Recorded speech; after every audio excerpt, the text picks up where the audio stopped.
اعوذ باللہ من الشیطان الرجیم بسم اللہ الرحمن الرحیم الحمد للہ الذی لا یبلغ مدحتہ القائلون ولا یحصی نعماءہ العادون ولا یعدی حقہ المجتہدون الذی لیس لصفتہ حد محدود ولا نعت موجود ولا وقت معدود ولا اجل ممدود فطر الخلائق بقدرته ونشر الرياح برحمته الصلاة والسلام على الرسول المسدد المصطفى العمجد المحمود الأحمد سيدنا ومولانا ومولى الكونين جد الحسن والحسين عاني أبو القاسم محمد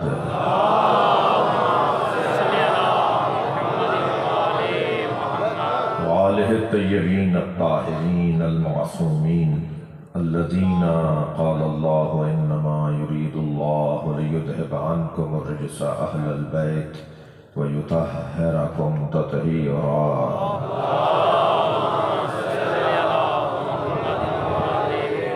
ولعنة الله على أعدائهم أجمعين من يوم عداوتهم إلى قيام يوم الدين أما بعد قال الحكيم في قرآن الكريم بسم الله الرحمن الرحيم فمن حاجك فيه من بعد ما جاءك من العلم فقل تعالوا ندعو أبناءنا وأبناءكم ونساءنا ونساءكم وأنفسنا وأنفسكم ثم نبتهل فنجعل لعنة الله على الكاذبين صلوات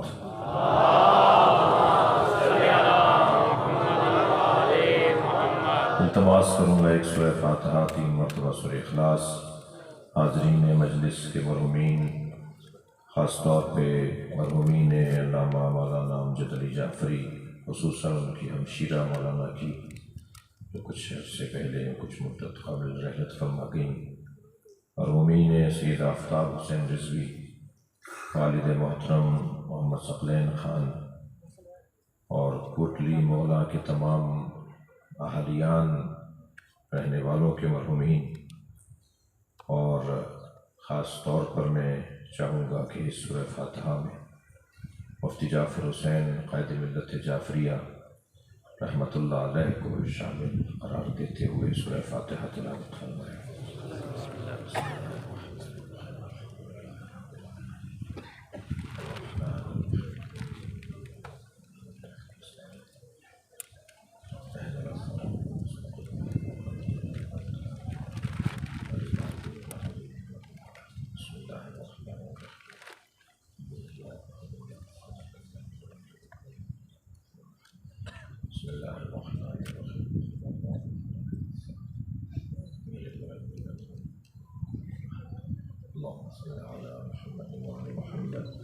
حاجی محمد اکبر کی شفا یابی کے لیے جو آپ کے عزیز و قارب پڑوسیوں میں بیمار ہیں ان سب کی شفا کلی کے لیے گجرانوالہ کے تمام رہنے والوں کے درمیان جو مریض ہیں ان کی شفا یابی کے لیے مرحومین کی مغفرت کے لیے بلندتر صلوات۔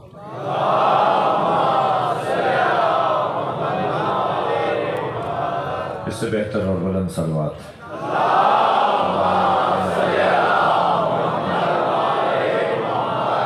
سورہ مبارکہ آل عمران آیت کا نشان 61 عظمت پنجتن کا ایک روشن ترین باب۔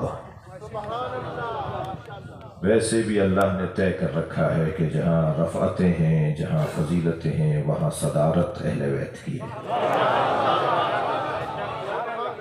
تمام تر کمالات کا مجموعہ یہ گھرانہ ہے، اور اس گھرانے کی عظمت پر جو قرآن مجید میں سینکڑوں آیات ہیں ان میں روشن ترین آیت، واضح ترین آیت وہ آیہ مباہلہ ہے۔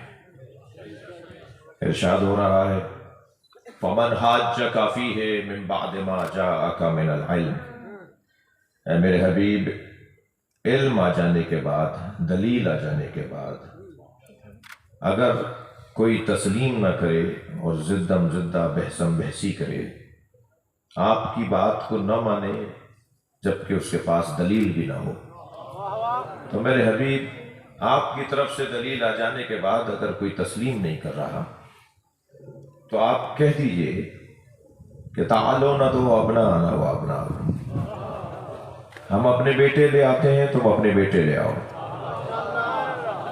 وَنِسَاءَنَا وَنِسَاءَكُمْ، ہم اپنی بیٹیاں لے آتے ہیں، تم اپنی بیٹیاں لے آؤ، وَأَنفُسَنَا وَأَنفُسَكُمْ، اب یہاں میں پہلے وہ ترجمہ کروں گا جو سب نے کیا ہے، پھر جب تفسیر میں جائیں گے تو پھر وہ ترجمہ کروں گا جو ہمیں کرنا ہے۔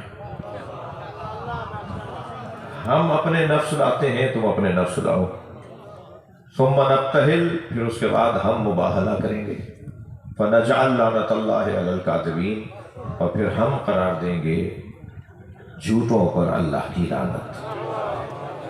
یہ تو آیت کا وہ سیدھا سامنے اور مشہور ترجمہ ہے جو سب نے کیا ہے، تو ہم نے بھی وہی کیا ہے، لیکن جب ہم جائیں گے تفسیر کے اندر تو پھر ایک مرتبہ آپ سے توجہ چاہوں گا۔ ارشاد ہو رہا ہے، اے میرے حبیب، دلیل نہ رکھنے کے باوجود بھی اگر کوئی نہ مانے، علم نہ ہونے کے بعد بھی کوئی تسلیم نہ کرے، آپ کی طرف سے دلائل آ جانے کے بعد بھی اگر کوئی تسلیم نہ کرے، تو پھر اس سے کہہ دیجئے کہ اب ہم کردار کا مقابلہ کریں گے جیسے مباہلہ کا ہے۔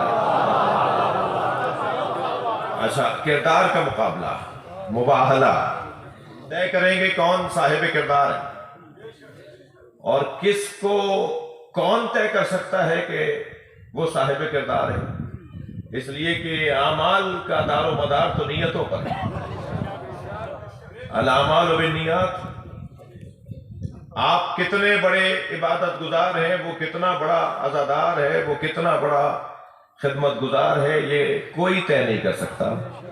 طے وہی کرے گا جو نیتوں کا عالم ہے، اور نیتوں کا عالم اللہ، یعنی اللہ طے کرے گا کہ ہم میں سے کس کا کون سا مقام ہے۔ تو اب کون بتائے گا کہ کردار کس کا بلند ہے؟ تو سرکار فرما رہے ہیں کہ پھر ہم مباہلہ کریں گے اور اللہ سے کہیں گے کہ یا اللہ تو طے کر، تیری طرف سے ثابت ہو کہ کون سچا ہے۔ یعنی ہم اللہ سے کہیں گے جو جھوٹا ہے اس پہ لعنت ہو جائے، تو بس جو بھی جھوٹا ہوگا اس پہ لعنت آ جائے گی، اور جس پہ لعنت نہیں آئے گی وہ خود ہی سچا ہوگا۔ مثلا یہ کردار کا یہ مفہوم ہے اس پورے آیت کے پیغام کا۔ ثم نبتہل، پھر ہم مباہلہ کریں گے، فنجعل لعنت اللہ علی الکاذبین، اور پھر ہم قرار دیں گے اللہ کی لعنت جھوٹوں پر۔ یہ ایک آیت کا ایک منظر۔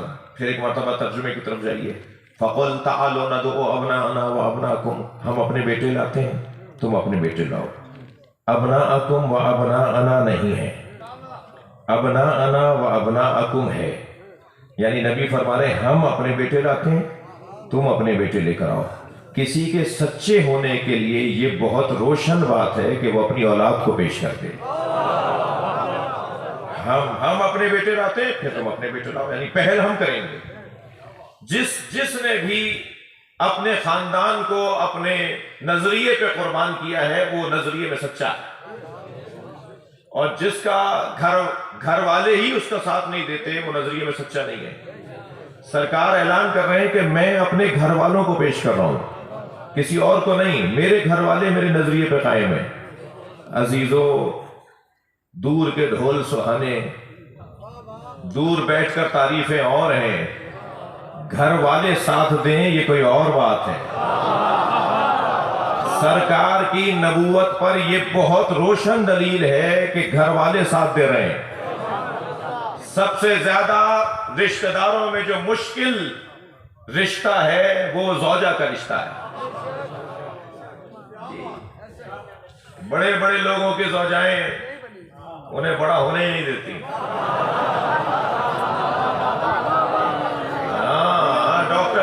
ڈاکٹر صاحب سارے جہان کا تو علاج کرتے ہیں، اپنے ہی بچے کے لیے نسخہ نہیں لکھ پاتے۔ فوراً محترمہ کی آواز آ جاتی ہے، آپ نے فلاں کو بھی دوا دی تھی آج تک اچھا نہیں ہوا، میرے بچے پہ تجربے نہیں کیجیے، وہ اپنے فلاں دوست کو ٹیلی فون کر دیجئے، وہ بتائے اس سے دوا لے لیجئے۔ ساری دنیا تو ڈاکٹر صاحب سے رجوع کر رہی ہے اور ڈاکٹر صاحب اپنے ہی گھر والوں کا علاج نہیں کر پا رہے. انجینئروں کا بھی یہی حال ہے. یہ سب کے لیے تو نقشے بنائے, سب کے لیے تو عمارتیں بنائیں, مگر اپنے ہی پلاٹ کے اوپر کام نہیں کر پا رہے. محترمہ کہہ رہی ہیں ان کا گھر بھی ٹیڑھا ٹیڑھا نظر آتا ہے. آپ نے ہی نقشہ بنایا تھا تو آپ اپنے گھر کا نقشہ کسی اور سے بنوائیے. تو انجینئر کی زوجہ بھی انجینئر کو نہیں مانتی. جی بھائی, ہمارا حال بھی کچھ آپ سے علیحدہ نہیں ہے. بڑی اچھی تقریر کریں گے اور سارا جہان ہماری تعریفیں کرے گا, اور بیگم صاحبہ سے ہمیں انتظار ہوگا کہ کب کوئی ایک جملہ آ جائے. خوب ان کے سامنے منڈلاتے پھریں گے کہ بھئی آپ نے آج تقریر نہیں سنی. کہنے ہاں سنی. تو بھائی سب تعریف کر رہے تھے, آپ بھی تو کچھ کہیے. تو کہیں گے ہاں وہ تعریفیں کر رہے تھے اس لیے کہ وہ آپ کو کبھی کبھی ملتے ہیں. بس ٹھیک ہے, ہو گئی تقریر, اب کیا تعریف چاہ رہے ہیں آپ ان سے. جی تو یہ مولانا حضرات کا بھی حال ایسے ہی کچھ ہے. بڑے بڑے لوگوں کو نہیں مانا تو ان کی زوجہ نے نہیں مانا. سرکار کی نبوت پہ ایک روشن دلیل یہ ہے کہ سب سے پہلے زوجہ نے کلمہ پڑھا.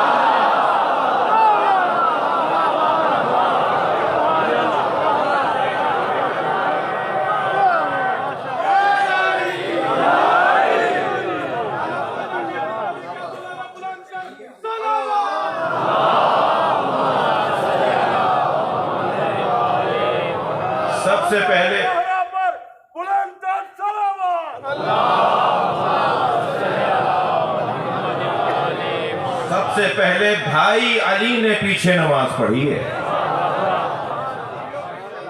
سب سے پہلے بچوں نے ساتھ دیا ہے. نبی کی نبوت پر, سنبھل کے سنیے گا, نبی کی نبوت پر محترم ترین وجود صحابہ کرام کا کردار ہوگا, مگر کردار تو اہل بیت کا ہے, جنہوں نے اعلان نبوت پر بھی ساتھ دیا اور قیامت تک بھی ساتھ دیتے رہیں گے. بھئی ایک سنی عالم دین کا جملہ ہدیہ کرنے جا رہا ہوں. وہ یہ فرماتے ہیں کہ نبی نے یہ کیوں نہیں کہا کہ میں قرآن کے ساتھ اپنے اصحاب چھوڑ کے جا رہا ہوں.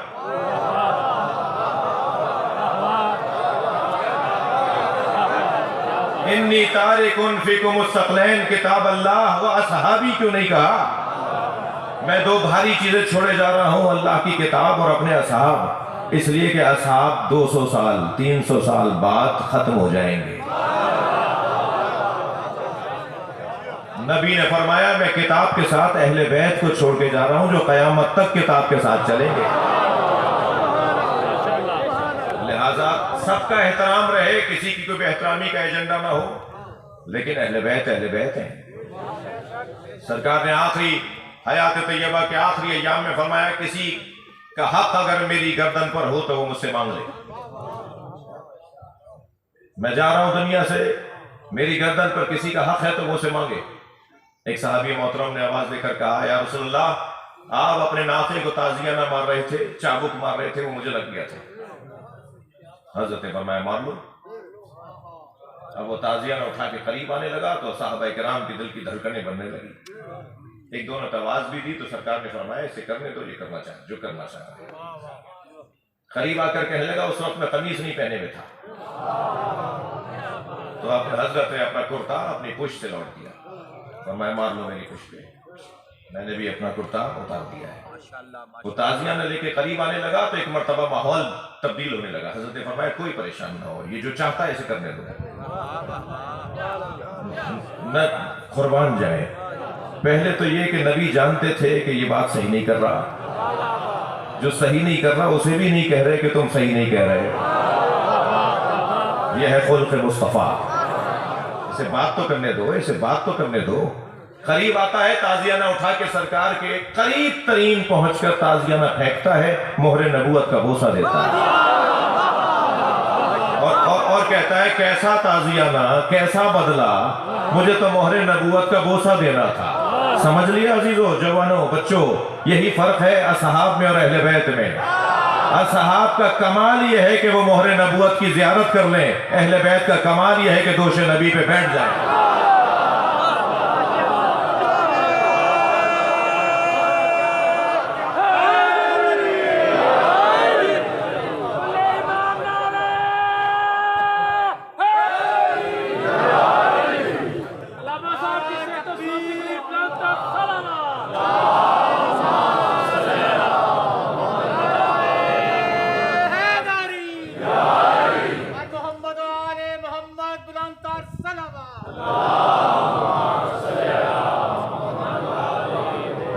بیٹے لاتے ہیں تم اپنے بیٹے لاؤ.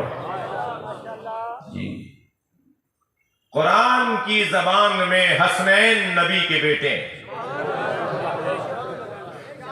ہم اپنے بیٹے لاتے ہیں تم اپنے بیٹے لاؤ. یاد رہے اس وقت حضرت ابراہیم نبی کے اپنے بیٹے زندہ تھے. گنجائش بھی ہے قرآن کی اس آیت میں کہ 2 سے زیادہ بیٹے لے جائیں، لیکن حضرت ابراہیم کو لے کر نہیں جا رہے. مسئلہ کچھ اور ہے. یہ بیٹے بھی ہیں اور انہیں جھوٹوں پہ لعنت بھی کرنی ہے. بیٹے ہیں تو ایسے ہیں. ہم اپنے بیٹے لاتے ہیں تم اپنے بیٹے لاؤ. ہم اپنی بیٹیاں لاتے ہیں تم اپنی بیٹیاں لاؤ. ممکن ہے کوئی مجلس کے بعد مجھے روک لے کہ مولانا اتنی عربی تو ہمیں بھی آتی تھی، آپ نے نساء کا ترجمہ بیٹیاں کر دیا. آپ ترجمہ کرتے کہ ہم اپنی عورتیں لاتے ہیں تم بھی اپنی عورتیں لاؤ. آپ نے نساء کے لفظ سورہ نساء یعنی خاتون، اس میں جنس خواتین کے لیے، تو آپ نے ترجمہ یہ کیسے کر دیا کہ ہم اپنی بیٹیاں لاتے ہیں تم اپنی بیٹیاں لاؤ. تو میں نے کہا پھر ڈٹے رہنا، رکے رہنا، ہمیشہ نساء کا ترجمہ عورتیں ہی کرنا. یہ نہیں ہوگا کہ اپنے مطلب پہ تو ترجمہ تم اپنے مطلب کا کر لو، اور جہاں قرآن کی تفسیر کا تقاضا ہو وہاں ترجمہ نہ کرو.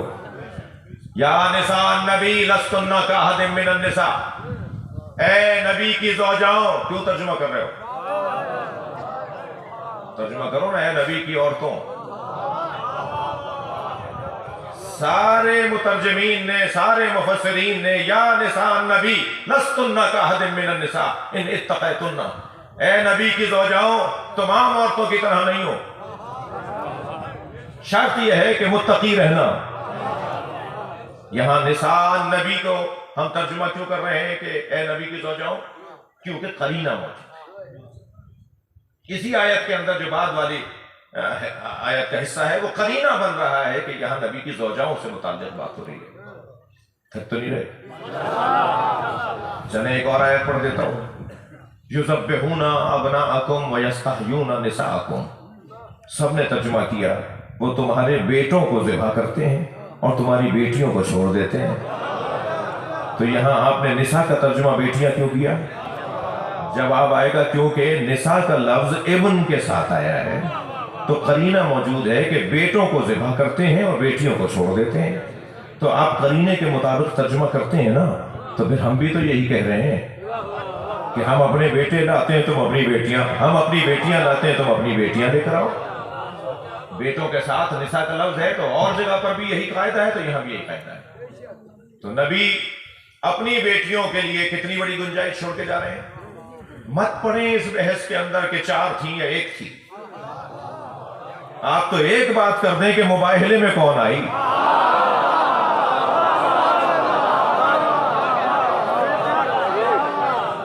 جو مباہلے میں آئی اس بیٹی جیسی تو کوئی بیٹی نہیں ہے، ورنہ نبی نے تو ساری امت کی بیٹیوں کو اپنی بیٹی کہا ہے. خبردار، احترام رہے، کسی کی بے احترامی نہ ہو، لیکن یہ بھی اجازت نہیں دی جائے گی کہ اہل بیت کے برابر میں کسی کو بٹھایا جائے. تھک رہے ہیں آپ میری باتوں سے. ہم اہل سنت کے مقدسات کی توہین کو حرام سمجھتے ہیں، مگر جس نے بھی علی کے سامنے تلوار لا کے مقابلہ کیا ہم اسے معتبر بھی نہیں مانتے.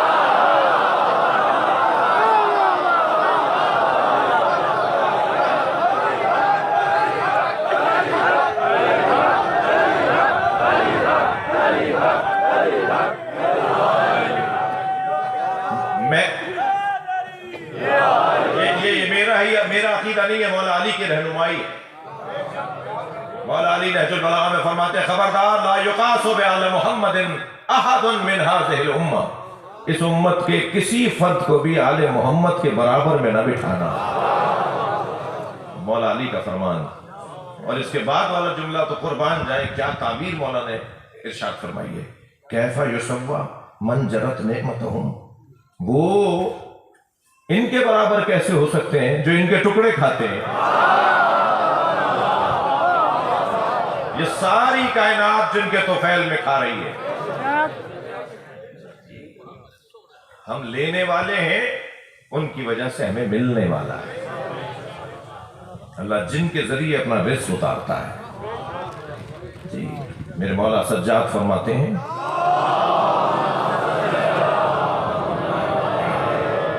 ان اللہ یقسم ارزاق العباد، اللہ اپنے بندوں کے رزقوں کو معین کرتا ہے۔ وَعَلَىٰ أَيْدِينَا يُجْرِيهَا، اور ہمارے ہاتھوں سے جاری کرواتا ہے۔ تو ہم ان کی ذریعے سے اللہ کا رزق لیتے ہیں۔ اسی مجلس کا انتظام حضرت علامہ امجد علی جعفری صاحب نے مختلف شعبوں کو مختلف ذمہ داروں کے حوالے کیا ہے۔ فرض کیجئے کہ مجلس کا میں آنے والے اگر کسی ذمہ دار کا کہہ دیں کہ ہم اس سے نہیں بات کریں گے، تو یہ اس کا انکار ہے یا مولانا کا اور نظام کا؟ اگر کوئی اہل بیت کو نہیں مانتا تو گویا اللہ کو نہیں مانتا، کیونکہ نظام تو اس کا بنایا ہوا ہے۔ بھائی ایک مدت سے ہم کرائے کے مکان میں رہ رہے تھے، مثال دے رہا ہوں، بڑی محنتوں سے ایک پلاٹ لیا، پھر بہت جوڑ کے ہم نے گھر بنانا شروع کیا، کئی سال تو لگ گئے ہمیں گھر بنانے میں، مثال ہے۔ اور جیسے جیسے ہمارا مکان بنتا جا رہا تھا، کچھ حاسدین اس بنتے ہوئے مکان کو دیکھ دیکھ کر حسد کی آگ میں جلتے جا رہے تھے۔ ہمیں کیا پتا کون ہم سے کیا حسد کیوں حسد کرتا ہے، لیکن بہرحال 2 دن رہ گئے ہمارے اپنے مکان میں شفٹ ہونے کے لیے، منتقل ہونا چاہتے تھے 2 دن بعد، سارا سامان منتقل ہو گیا، اب ہم 2 دن بعد شفٹ ہوں گے، منتقل ہوں گے۔ رات نصف شب گزری تو ایک مرتبہ دروازے پہ دستک ہوئی، ہم نے دیکھا بڑی بڑی گاڑیوں میں کچھ لوگ آئے۔ حضور کون ہے آپ؟ کہا ہم سرکار کے ریاست کے لوگ ہیں۔ کیا چاہتے ہیں؟ یہ 2 گلی بعد جو آپ نے گھر بنایا ہے یہ حکومت خریدنا چاہتی ہے۔ ہم نے تو 2 کروڑ کا بنایا ہے۔ کہا اچھا کوئی بات نہیں، ہم آپ کو 10 کروڑ دیں گے۔ ہم نے تو اتنی محنت کی ہے، کوئی بات نہیں، ہم آپ کی نسل کے اندر، آپ کی اولادوں کے اندر ریاستی کوئی منصب رکھ دیں گے، اور یہ چیز آپ ہمیں دے دیجئے اور کاغذ ہمیں دے دیجئے اور ہم سے پیسے بھی لے لیجئے اور یہ مراد بھی لے لیجئے۔ اب ہم نے ایک لمحے میں فیصلہ کیا کہ بھئی فیصلہ برا نہیں ہے، سودا برا نہیں ہے، ہم 2 گھر اور بنا لیں گے ان پیسوں میں، اور ہماری نسلوں میں بھی ریاستی منصب باقی رہے گا۔ ہم نے مکان کی چابیاں اور کاغذات ان کے حوالے کیے، اور وہ مراد ہم نے ان سے لے لی اور وہ رقم ہم نے لے لی، اور آرام سے چین سے جا کے سو گئے۔ دوسرے دن جنہوں نے ہم سے حسد کیا تھا انہوں نے اس گھر کو آگ لگا دی۔ اب جب گھر جلنے لگا تو سارا محلہ نکل کے جلتے ہوئے گھر کو دیکھ رہا تھا، ہم بھی اس مجمع میں آ کے کھڑے ہو گئے۔ وہ جلانے والا بھی مجمع میں تھا، وہ سب کے چہرے نہیں دیکھ رہا تھا، ہمارے چہرے کا اطمینان دیکھ رہا تھا۔ ہمارے چہرے کا اطمینان اسے مار رہا تھا۔ اس کی پریشانی یہ نہیں تھی کہ اس نے ہمارا گھر جلا دیا ہے اور ہمیں پریشان کر دیا، اس کی پریشانی یہ تھی کہ ہم پریشان کیوں نہیں، اور ہم مطمئن اس پر تھے کہ ہم نے تو سودا کر دیا، ہمارا تو اپنا ہے ہی نہیں۔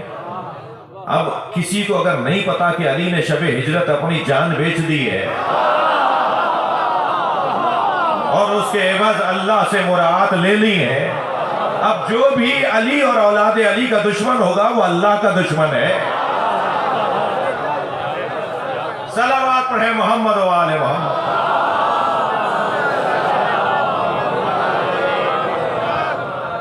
ہم اپنے بیٹے لاتے ہیں، تم اپنے بیٹے لاؤ، ہم اپنی بیٹیاں لاتے ہیں، تم اپنی بیٹیاں لاؤ۔ وَأَنفُسَنَا وَأَنفُسَكُمْ۔ اب یہاں ترجمہ کروں گا بھائی جو مجھے ترجمہ کرنا ہے۔ پہلے تو میں طالب علمانہ لہجے میں علماء اکرام سے، اہل علم سے، اہل دقت سے التماس کروں گا کہ کچھ آیات ہیں اور کچھ احادیث ہیں جن کے ترجمے پہ نظر ثانی کی ضرورت ہے۔ آیات پر نظر ثانی تو کرنے والا کافر ہے، ترجمے کی بات کر رہا ہوں میں۔ آیات کو تو شک کرنے والے پہ شک کیا جائے گا، ترجمے کی بات ہو رہی ہے۔ مثلاً ایک مشہور حدیث، ان الحسن والحسین سیدا شباب اہل الجنہ۔ حسن حسین، اب ترجمہ کیا ہوتا ہے؟ حسن حسین جوانان جنت کے سردار ہیں۔ ترجمہ ٹھیک نہیں ہے، یہاں دیکھیں آپ ابھی سرچ کیجئے، 50 جگہ آپ نے اب تک پڑھا ہوگا حسن حسین جوانان جنت کے سردار ہیں، ترجمہ ٹھیک نہیں ہے، یہ نبی نے کہا ہی نہیں ہے کہ حسن حسین جوانان جنت کے سردار ہیں۔ سیدھی سادی سامنے کی زبان میں حضرت نے بات کی ہے۔ حضرت فرماتے ہیں حسن حسین جوانان جنت کے سردار ہیں۔ اس کا مطلب یہ ہے، اگر یہ ترجمہ مان لیں، اس کا مطلب یہ ہے کہ مر جاؤ جنت میں چلے جاؤ تو دو سردار ملیں گے جن کا نام حسنین ہے، یعنی گویا نبی کہہ رہے ہیں کہ حسنین مردوں کے سردار ہیں۔ یہ نبی نے کہا ہی نہیں ہے نا، کیوں میں اس بحث کے اندر مبتلا ہوں؟ نبی نے تو سیدھی سادی سامنے کی زبان میں فرمایا ان الحسن والحسین سیدہ شباب اہل الجنہ، حسن حسین جوانان اہل جنت کے سردار ہیں، اور اہل جنت ہونے کے لیے مرنا ضروری نہیں ہے، اسی دنیا میں اہل جنت ہو جاؤ، حسنین تمہارے سردار ہیں۔ کتنا سامنے کا سا ترجمہ ہے۔ فرما رہے سلونی سلونی قبل ان تفقدونی، پوچھو پوچھو اس سے پہلے کہ میں دنیا سے چلا جاؤں۔ ترجمہ اچھا نہیں ہے، ترجمہ یہ ہو سلونی سلونی قبل ان تفقدونی، پوچھو پوچھو اس سے پہلے کہ تم مر جاؤ۔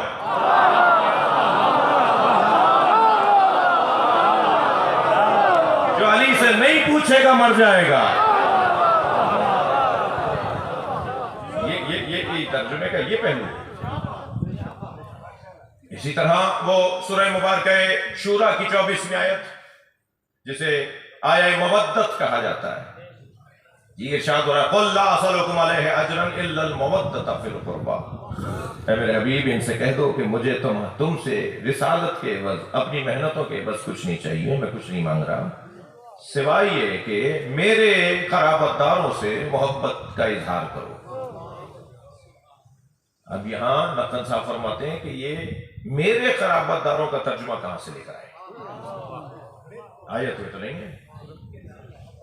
لا اسألکم علیہ اجرا الا المودۃ فی القربى، میں کچھ نہیں مانگتا سوائے یہ کہ میرے قرابت داروں سے اظہار محبت کرو، مودت کرو۔ یہ کہاں ہے میرے قرابت دار؟ ترجمے میں یہ ہے، آیت میں یہ ہے کہ لا اسألکم علیہ اجرا الا المودۃ فی القربى، میں نہیں مانگتا تم سے کچھ بھی مگر یہ کہ قربہ سے محبت کا اظہار کرو، قربہ سے محبت کا اظہار کرو۔ تو اللہ کہلوا رہا ہے، نبی کہہ رہے ہیں، تو جہاں یہ نبی کے قربہ ہو سکتے ہیں وہاں اللہ کے بھی تو قربہ ہو سکتے ہیں۔ یعنی کچھ ایسی ہستیاں ہو سکتی ہیں جو اللہ کے قربہ ہو۔ عزیزان گرامی، اگر یہ ترجمہ ہم نے لے لیا نا تو 85 الجھنیں دور ہو جائیں گی۔ ثابت کرو کہ علی سے بڑھ کر کوئی اللہ کے قریب ہے، ثابت کرو کہ سیدہ سے بڑھ کر کوئی اللہ کے قریب ہے۔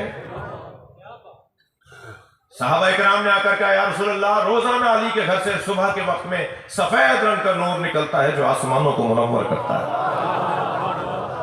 دوپہر کے وقت میں زرد رنگ کا نور نکلتا ہے علی کے گھر سے جو آسمانوں کی طرف جاتا ہے اور آسمانوں کو منور کرتا ہے، مغرب کے وقت میں سرخ رنگ کا نور نکلتا ہے جو آسمانوں کی طرف ساطع ہوتا ہے۔ اچھا، وہ کتنے محترم صحابہ کرام ہیں جنہیں نور نظر آ رہا ہے، بڑا مقام ہے ان لوگوں کا جو نور دیکھ رہے ہیں۔ سرکار نے فرمایا کچھ دیر رکو، ابھی علی آتے ہیں۔ مولا تشریف فرما ہوئے فرمایا یا علی، میرے اصحاب کہتے ہیں کہ تمہارے گھر سے صبح کے وقت سفید نور، دوپہر کے وقت میں زرد نور، مغرب کے وقت میں سرخ رنگ کا نور نکلتا ہے، یہ پوچھ رہے ہیں یہ نور کیسا ہے؟ مولا علی فرمانے لگے یا رسول اللہ، جب فاطمہ مصلی پہ آتی ہیں، سبحان اللہ،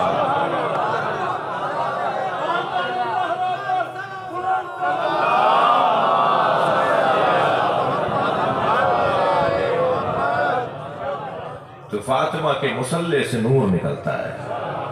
ابھی مولا علی نے یہ فرمایا ہی تھا کہ جبریل نازل ہوئے اور کہا یا رسول اللہ، بتا دیجئے اپنے اصحاب کو کہ جب میری کنیز خاص، اللہ کہہ رہا ہے، جب میری کنیز خاص فاطمہ مصلی پہ آتی ہے تو میں آسمانی فرشتوں سے، عرشی فرشتوں سے پوچھتا ہوں تمہیں زمین پہ کچھ نظر آ رہا ہے؟ تو کہتے ہیں یا اللہ، جیسے زمین والے آسمان پہ چاند دیکھتے ہیں، ہم عرش والے زمین پہ فاطمہ کا مصلی دیکھتے ہیں۔ قرب پروردگار، اللہ کے قربا۔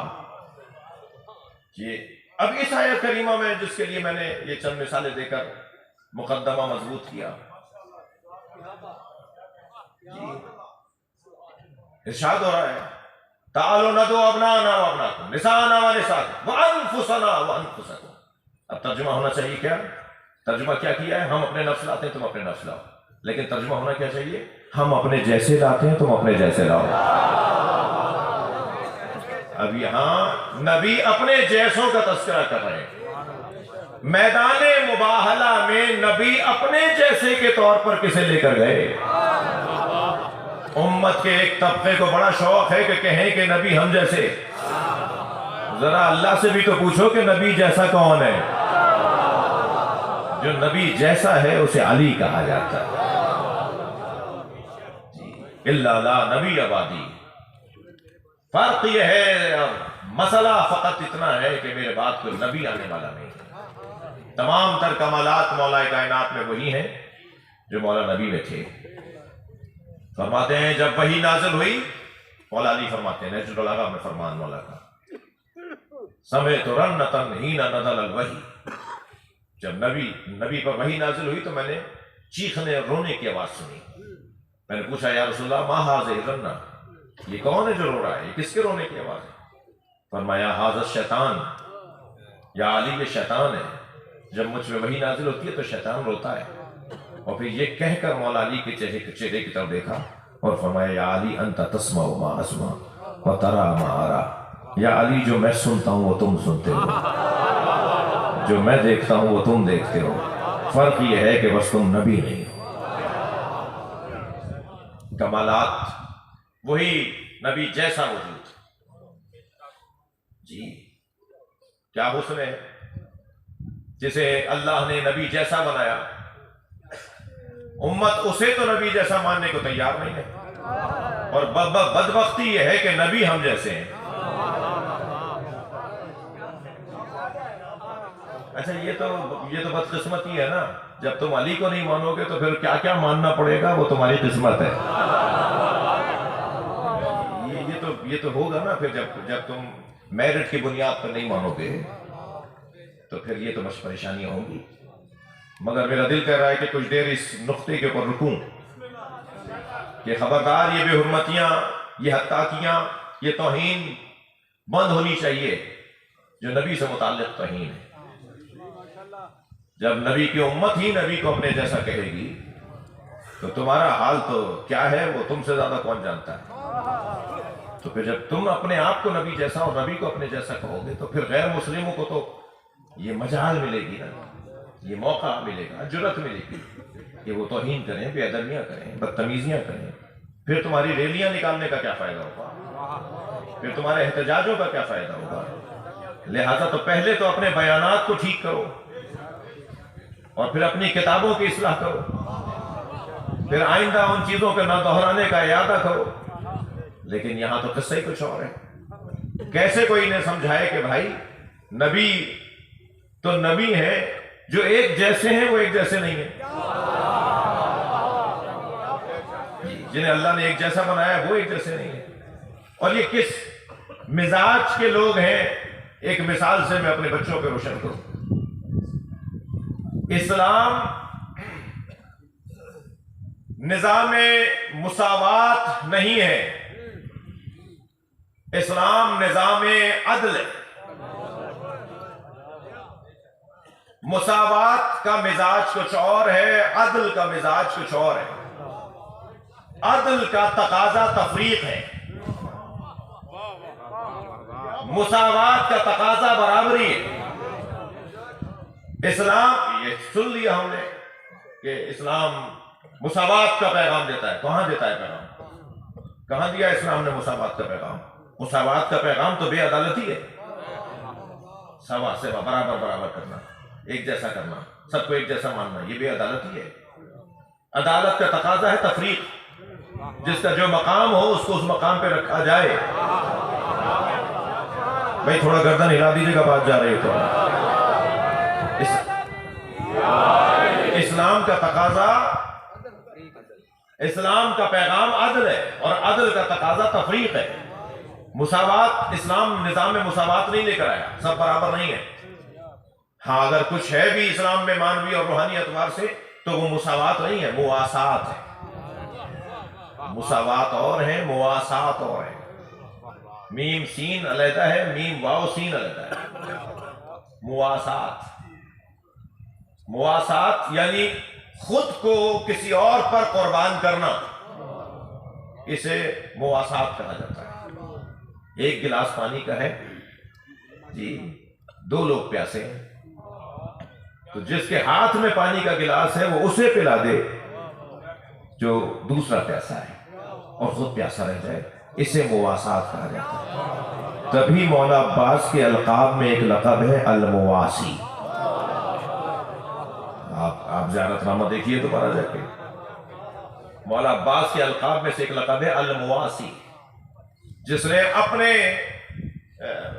اپنی چیز کو کسی اور پہ قربان کر دیا، خود پانی نہیں پیا، چلو میں لے کر خود پیاسے رہے، اس لیے کہ وفا کے خلاف ہے، مواسات کے خلاف ہے کہ خود پانی پی لے اور مولا پیاسے ہو، مولا کے بچے پیاسے ہو۔ کیا بڑا مقام ہے مواسات، مساوات نہیں۔ مساوات کہتا ہے کہ اگر 2 بھوکے ہیں اور 2 روٹیاں ہیں تو ایک روٹی ایک کھا لے، دوسری روٹی دوسرا کھا لے، یہ ہے مساوات۔ اور عدالت کیا کہتی ہے؟ عدالت کہتی ہے دیکھو بھوک کس کی کتنی ہے،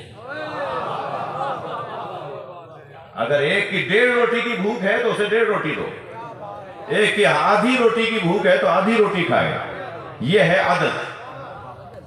تو اسلام مساوات کا دین کہاں ہے؟ اس مزاج کے رکھنے والوں کا ایک حال آپ کو سنو۔ 2 بچوں نے اسکول میں ایک ساتھ داخلہ لیا، ایک ہوشیار ذہین محنتی، ایک نکما کن ذہن۔ جو ہوشیار ذہین محنتی تھا اس نے 1 سال میں کئی کلاسیں پاس کر کے خود کو میٹرک میں پہنچایا، اور جو کن ذہن تھا اس نے کئی سالوں میں بھی 1 کلاس پاس نہیں کی، اور جیسے تیسے تیسری میں آ گیا۔ اب مساوات مزاج لوگ آئے وزٹ پر، ریکارڈ دونوں کا دیکھا، دونوں ایک ہی تاریخ میں داخل ہوئے، دونوں پہ ایک صحیح سرمایہ لگائے، مگر ایک میٹرک میں ہے اور ایک تیسری میں، تو کہنے لگے انہیں تو برابر ہونا چاہیے۔ مساوات مزاجی دیکھیے، کہنے لگے انہیں تو برابر ہونا چاہیے۔ تو انہوں نے کہا حضور کیا کریں، آپ ہی بتا دیجئے کیسے برابر کریں۔ کہنے لگے ہاں یہ تیسری والا تو 10ویں میں چل نہیں سکتا، 10ویں والے کو تیسری میں لے آؤ، یہ خود تو نبی جیسے ہو نہیں سکتے، کہ نبی کو اپنے جیسا بنا لو۔ صلوات پڑھنے ذرا محمد و آل محمد۔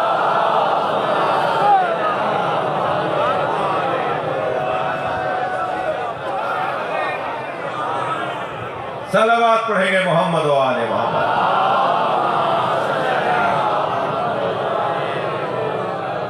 توجہ کیے اپنے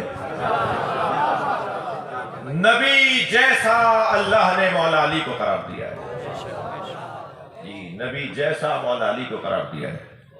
یہ کمال ہے ادب علی ابن ابی طالب کا کہ کبھی اپنی زبان سے نہیں کہا کہ میں نبی جیسا ہوں، کبھی نہیں کہا نبی مجھ جیسے ہیں، اللہ نے کہا، نبی نے کہا، مگر خود علی نے نہیں کہا۔ ادب، احترام۔ میرے مولا مکہ چھوڑ کے جا رہے ہیں کربلا، فرمایا عباس حاجیوں کو بتاؤ کہ ہم مکہ چھوڑ کے کیوں جا رہے ہیں۔ 8 ذی الحجہ امام حسین نے مکے کو ترک کیا، کربلا عراق کی طرف آئے، حضرت عباس سے فرمایا بتاؤ کہ ہم مکہ چھوڑ کے کیوں جا رہے ہیں۔ مولا عباس نے فرمایا مولا کہاں کھڑے ہو کر خطاب کروں؟ فرمایا کعبے کی چھت پہ جاؤ۔ اب جیسے ہمارے گھروں کی چھتوں پہ علم ہمیں اچھا لگتا ہے، ایسے کعبے کی چھت پہ عباس نظر آ رہے ہیں۔ مولا عباس نے کعبے کی چھت کو اپنے لیے ممبر بنا دیا، لہذا خطیب کعبہ مولا عباس علیہ السلام پہنچے خانہ کعبہ کی چھت پہ، تو خیال آیا کہ کہاں رخ کر کے خطاب کروں۔ جیسے حضرت بلال فتح مکہ کے موقع پہ جب نبی نے فرمایا نا اذان کہو، تو پوچھا یا رسول اللہ کہاں کھڑے ہو گئے؟ مدینے میں تو مکے کی طرف مسجد کی چھت پہ جا کے اذان کہتے تھے۔ یا رسول اللہ یہ مکے میں اذان کہتا ہوں کہ خانہ کعبہ کی چھت پہ جاؤ۔ چھت پہ جا کے پھر خیال آیا کہ مدینے سے تو مکے کی طرف رخ کرتا تھا، خود مکے میں وہ بھی کعبے کی چھت پہ رخ کہاں کروں؟ تو وہیں سے چھت سے آواز دے کر کہا یا رسول اللہ رخ کہاں کر کے اذان کہوں؟ فرمایا میری طرف رخ کرو۔ سرکار نے فرمایا میری طرف رخ کرو۔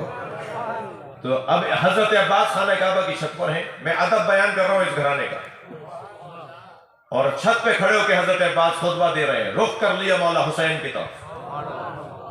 خانہ کعبہ کے نیچے حاجی طواف کر رہے ہیں، تھکے تو نہیں ہیں آپ؟ تھوڑا سا میرا ساتھ دیجیے گا، میں ایک خطبے کے چند جملے سنانے جا رہا ہوں۔ خانہ کعبہ کی چھت پہ کھڑے ہو کر مولا عباس خطبہ دے رہے ہیں۔ خطبے کا آغاز سنیے، دیکھیں کیسے ہے۔ 32 جملے ہیں اس خطبے میں، ایک ایک جملہ مجھ طالب علم کو کم سے کم ایک گھنٹہ چاہیے، لیکن دیکھیں میں صرف ترجمہ کروں گا، اور اس کے آپ کو زیادہ ٹھنڈ بھی ہے اور آپ کو زیادہ زحمت نہیں دینی۔ چھت پر کھڑے ہیں، فرماتے ہیں الحمدللہ الذی شرف ھذا، اشارہ کیا ایک ہاتھ سے خانہ کعبہ کی طرف، حمد ہے اس اللہ کے لیے جس نے اسے شرف عطا کیا۔ بھائی گجرانوالہ کے مجلسی لوگ بیٹھے ہیں، مولا عباس کا خطبے کے چند جملے سنانے جا رہا ہوں۔ الحمدللہ الذی شرف ھذا، اشارہ کیا حمد ہے اس اللہ کے لیے جس نے اسے شرف عطا کیا، بے قدوم ابی، ان کے بابا کے قدموں کی وجہ سے۔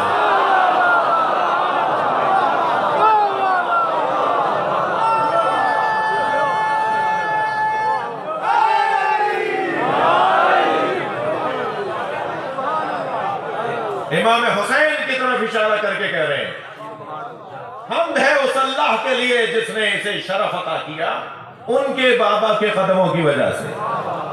میں ہاتھ جوڑ کر مولا کے قدموں پر ہاتھ رکھ کر آنکھیں لگ کر کہوں مولا آپ کے بھی تو بابا ہیں، آپ فرما دیتے نا میرے بابا کے قدموں کی وجہ سے اللہ نے اسے شرف دیا ہے۔ عجب نہیں آواز آئے حسین بیٹھے ہیں، کیسے کہہ دوں میرے بابا؟ یہ ادب ہے اس گھرانے کا۔ حمد ہے اس اللہ کے لیے جس نے اسے شرف عطا کیا ہے ان کے بابا کے قدموں کی وجہ سے۔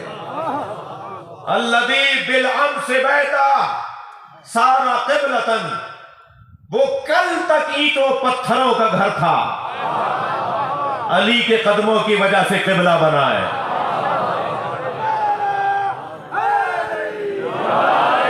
اچھا آپ کی سماعتیں تو آمادہ ہیں کہ کچھ اور بھی ہو؟ میری مثال تو پوری ہو گئی تھی، میں ادب کی مثال دینا چاہ رہا تھا، مگر 2-3 جملے سنا دیتا ہوں اور پھر فرماتے ہیں اَتُصَدُّونَ طَرِيقَ الْبَيْتِ إِلَى الْإِمَامِ الْبَرَرَةِ، تم میں کسی میں جرأت ہے کہ جو نیکوکاروں کے امام پر خانہ کعبہ کا دروازہ بند کرے؟ اَتُصَدُّونَ طَرِيقَ الْبَيْتِ إِلَى الْإِمَامِ الْبَرَرَةِ، تم نیکوکاروں کے امام پہ خانہ کعبہ کا دروازہ بند کرنا چاہتے ہو؟ لولا الحکم العلیٰ واختبارہ الجلیٰ، اگر امت کو آزمائش میں پڑنے کا خوف نہ ہوتا، اگر حکمت الہیہ نہ ہوتی، لطار البیت الیہ قبل ان یمشی لدیہ، اگر امت کی امتحان اور آزمائش میں پڑنے کا خوف نہ ہوتا تو حسین کے آنے سے پہلے کعبہ اڑ کے حسین کے پاس جاتا۔ صلوات پڑھیں محمد و آل محمد۔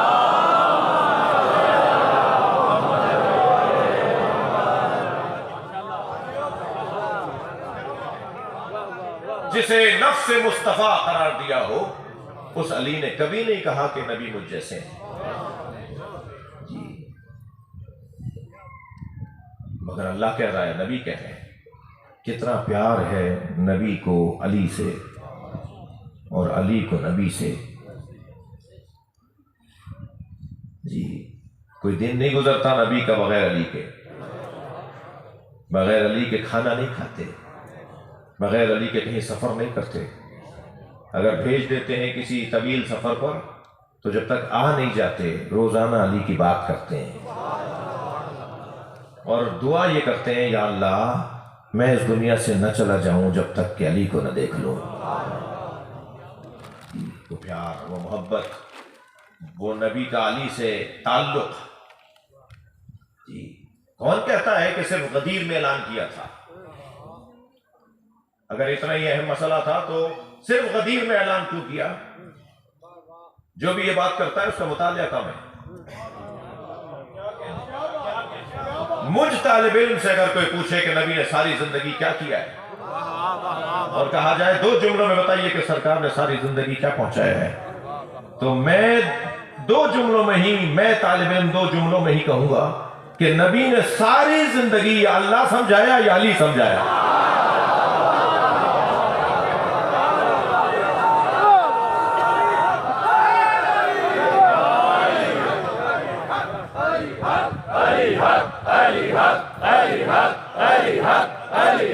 بلند تر صلوات۔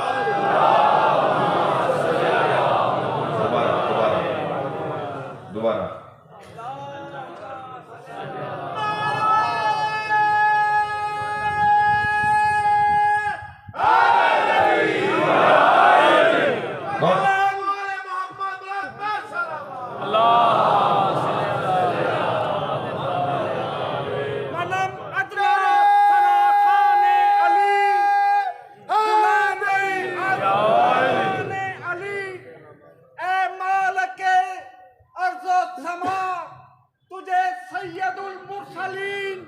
خاتم الانبیاء، تاجدار مدینہ، حبیب خدا، کالی کملی والے، والضحا کے چہرے والے، ماذا گل بصر کی آنکھ والے، واللیل کی زلف والے، سلطان الانبیاء کا واسطہ میری اس دعا کو قبول کر لے۔ امیدوں کی صبح سے لے کے خواہشوں کی شام تک، زیس کے ہر قدم سے لے کے دھڑکنوں کے اختتام تک میرے لب پہ رہے میثم کا یہ نعرہ، ابو ذر کا یہی سچ، علی حق، علی حق، علی حق، علی حق، علی حق، علی حق، علی حق، علی حق، علی حق، علی حق، علی حق۔ آسمان کی وسعتوں کو چیرتا ہوا سدرۃ المنتہا کی بلندیوں تک پوری قوت سے نعرہ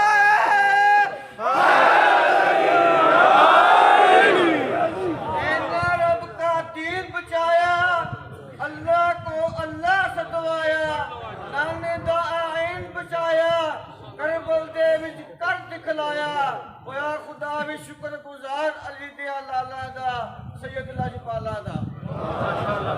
یہ اہل سنت ہے۔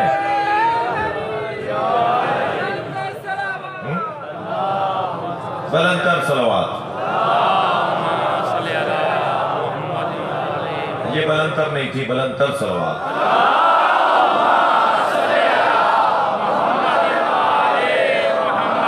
آپ سب کی حاجتیں آپ کو خود پتہ ہے کہ آپ کے مسئلے کیا ہیں۔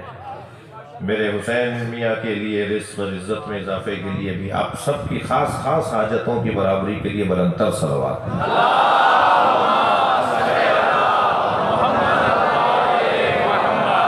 بات آگے بڑھے۔ ساری زندگی یا اللہ سمجھایا، بہت شکریہ، یا علی سمجھایا۔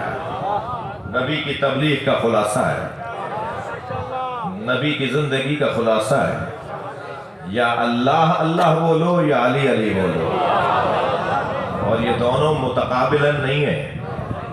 میں تو خود جب اللہ کو پڑھتا ہوں یعنی قرآن کو پڑھتا ہوں تو وہ علی کے پاس بھیجتا ہے، اور جب علی کی بارگاہ میں جاتا ہوں تو وہ اللہ تک لے آتے ہیں۔ ذوبوا فی علی کما ہوا ذاب فی اللہ، علی میں ایسے گم ہو جاؤ جیسے علی اللہ میں گم ہو گئے۔ جس نے اپنی ذات کو اللہ میں فنا کر دیا ہو، اپنے وجود کو ہی مٹا دیا ہو، اپنے آپ کو بیچ ڈالا ہو اللہ کی مرضیوں کے بدلے میں، پھر اب قیامت تک دیکھنا یہ ہے کہ جس سے علی راضی اسی سے اللہ راضی، جس سے علی کے بچے راضی اسی سے اللہ راضی، یہ قاعدہ بنے گا نا۔ تو کبھی فرمایا انا و علی